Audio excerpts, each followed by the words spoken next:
تمہاری وجہ سے اگر کوئی بے سکون ہو جائے تو یاد رکھو تم ظالموں میں سے ہو۔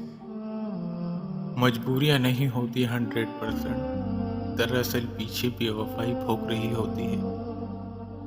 ہزاروں میں صرف مجھے وہ ایک خاص شخص چاہیے جو میری غیر موجودگی میں میری برائی نہ سن سکے۔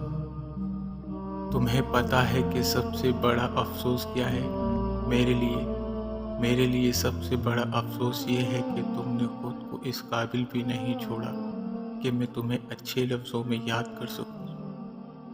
زندگی اس کے لیے مت گزارو جس کے لیے تم زندہ ہو، بلکہ اس کے لیے گزارو جو تمہارے لیے زندہ ہے۔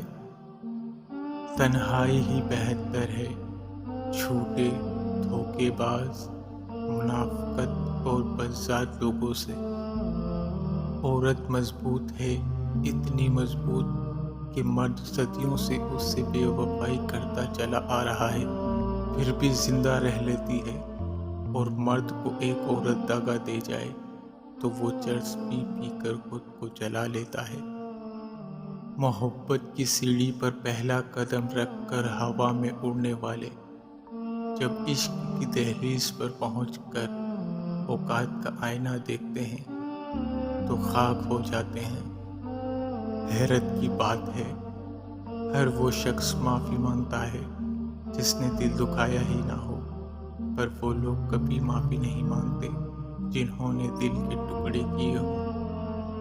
عورت اگر مرد کی دو چیزوں پر نظر ڈالے تو سمجھ جاؤ اسے تم سے پیار ہے۔